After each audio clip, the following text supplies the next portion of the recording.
কল্পনা করুন, আপনাকে একটি অন্ধকার কবরে রেখে আপনার আপনজনেরা একে একে চলে যাচ্ছে। আপনি তাদের পায়ের আওয়াজ শুনতে পাচ্ছেন, কিন্তু ডাকতে পারছেন না। কবরের সেই প্রথম 5 মিনিট আপনার সাথে ঠিক কি ঘটবে?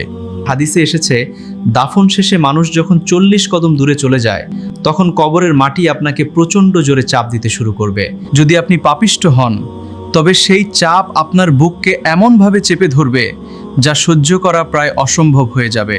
ঠিক তখনই আপনার সামনে হাজির হবে ভয়ঙ্কর চেহারার 2 জন ফেরেশতা, মুনকার ও নাকির। তাদের চোখ হবে আগুনের মতো এবং গলার আওয়াজ হবে বজ্রপাতের মতো। তারা আপনাকে 3টি প্রশ্ন করবে। আপনার সারা জীবনের আমল যদি ঠিক থাকে, তবেই আপনার জবান দিয়ে উত্তর বের হবে। যদি উত্তর দিতে পারেন, তবে আপনার কবর হবে জান্নাতের বাগান। আর যদি না পারেন, তবে জাহান্নামের আগুন আপনার কবরকে জ্বালিয়ে দেবে। কবরের সেই কঠিন আযাব থেকে বাঁচতে আজই তওবা করুন। আল্লাহ আমাদের সবাইকে কবরের আযাব থেকে রক্ষা করুন। কমেন্টে সবাই লিখুন আমিন। আর ভিডিওটি শেয়ার করে অন্যকে সতর্ক করুন।